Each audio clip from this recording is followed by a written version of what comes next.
Hey everyone, and welcome to the special edition of the RDG Sports Channel. Giving a special shout out to the subscribers that made it all possible. You helped me reach 500 subscribers. Man. I started this thing 4.5 months ago. I didn't know what to expect. I really didn't.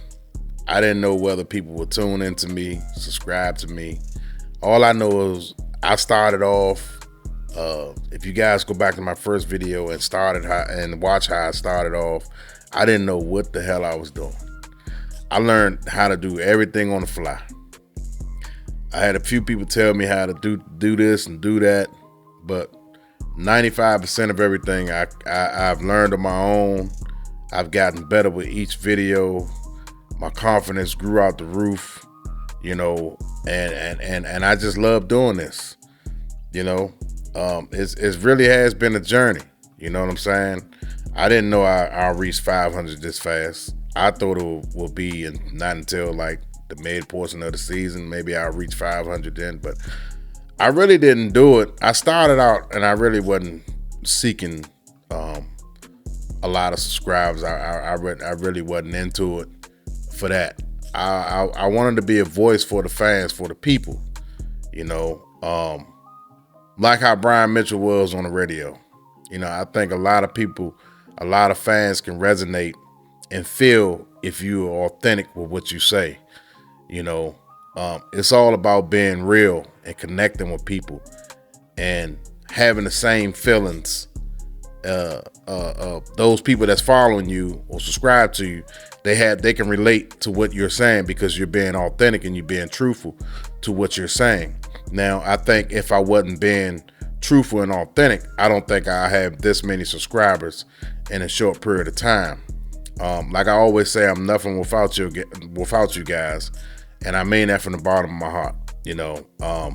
Like I said, I've never did this for money. I got a nice career that I have, and I make pretty good money, doing that. So it never was about the money, although having extra money would never hurt nobody. Anybody would be lying and say extra money wouldn't help them. They'd be lying, and I wouldn't believe them. But honestly, I'm an instructor at my job, my career that I have, and I teach people and stuff like that. So this was right up my alley. It's basically telling people what I see, out there on the field with my own eyes, and my eyes don't lie. And if you see things that's, that's not good, you're going to point it out. You're going to say, that's not good. That's not a playoff type team. That's not a Super Bowl type team. That's a losing team with a losing quarterback. But I don't see none of those things with this organization right now. I think they're moving in the right direction. And before I get too caught up in this video, too far along in this video, please like, share, subscribe, and continue to make this thing grow. Help the algorithm. We grow more and more. I think I have a lot more in store to give you guys. I think I'm just scratching the surface with this YouTube, you might as well say career that I have going on right now. And I just want to keep on getting better and hoping that I can keep you guys tuned in, because I think you would enjoy more of me as I go along and grow. But anyway, I just had to say thank you to everybody for helping me reach 500 subscribers. That really means a lot. The next goal is for me to try to get 1,000 and so on and so on. My 500 people from on down, all the way down to 0, man, you guys, you're my day ones, and I appreciate you guys. So if this channel ever grows to 20,000 subscribers, those 500 people, and I mean that from the bottom of my heart, those first 500 people that took the time out to hit that subscribe button, it means a lot to me. You guys will always be right here. But anyway, talking about your Commanders, I know I got long-winded, but I want to give a special shout out to Catfish2516. He left a comment. Before I get to him, I told this guy I was gonna give him a shout out on my podcast. His name is Craig Manning. He gave me a Commander souvenir tonight, and I appreciate that. He didn't have to do it. Hopefully he subscribed. I gave him my YouTube feed. Hopefully he subscribed.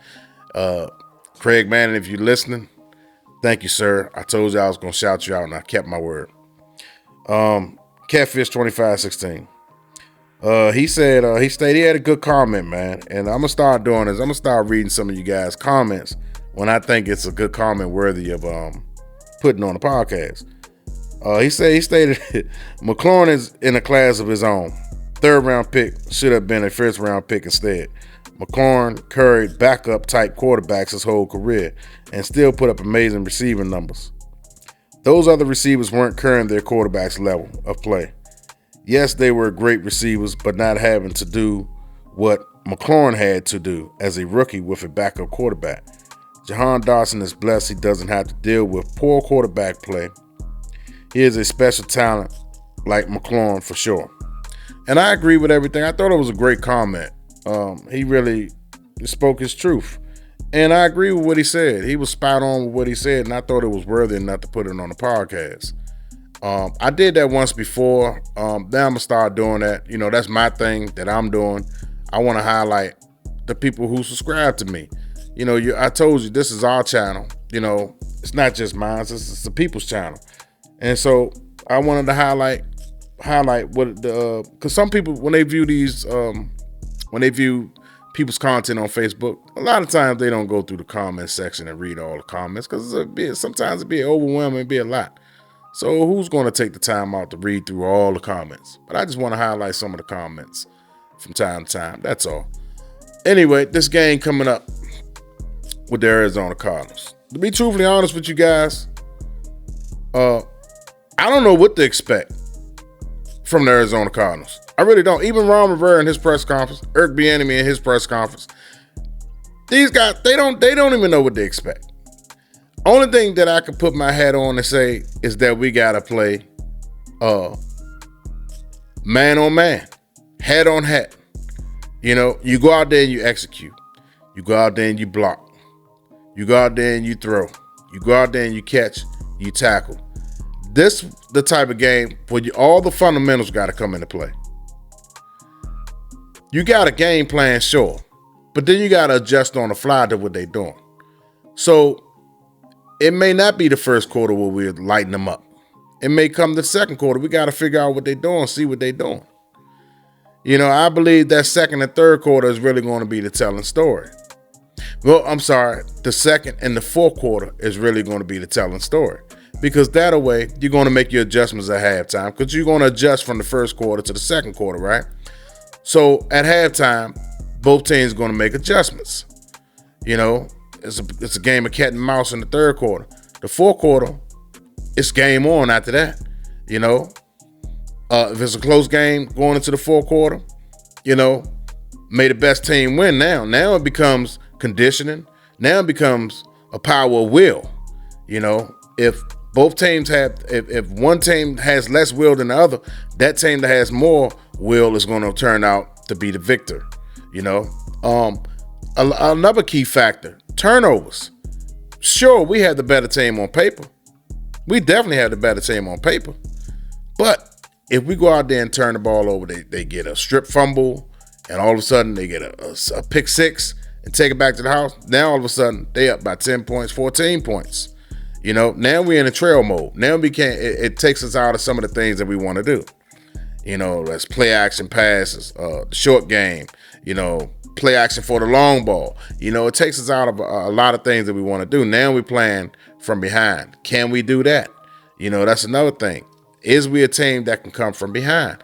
We don't know that. It's a lot of unknown with us right now. I still pick us to go 11-6. But it's a lot of unknown. We can't go in there and strut our shoulders and be like, yeah, we're going to beat this team by 30. It may not be by 30, but that don't mean that they're not making strides as a team. Arizona may have had a good game plan. It may be matchup problems. They're a running team. We don't fare well against quarterbacks that run. Cobb is the quarterback that they have starting, right? We seen what Cobb did to us in preseason. We don't fare well against scrambling quarterbacks. So you guys kind of like taper your expectations, not to think that the Redskins is going to beat these guys by 30 points. We haven't proven, and I'm being as honest as I possibly can. I love my team. I love the Commanders. But we haven't proven yet that we're capable of beating the team by 30 points. So let's just taper our expectations about the score. I'm going in it thinking it's going to be a close game.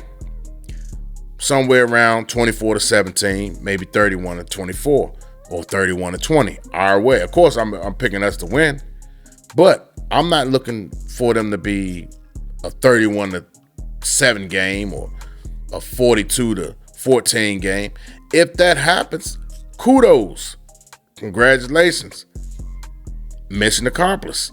I was one of the ones who didn't think that would happen, but if it's a blowout happen, it happens.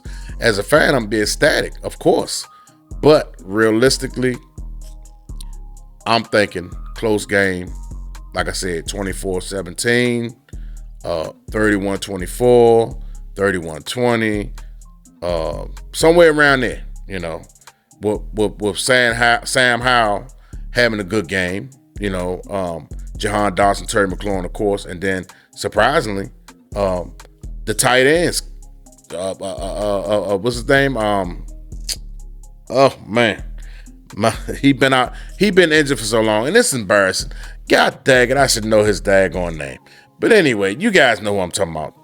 The one who can't stay healthy, and I made a whole video on this guy. I'm just keeping it real. He don't be out there that long. Logan Thomas. Took me long enough to get that name back in my memory bank. But anyway, this is what you get when you're getting authentic stuff.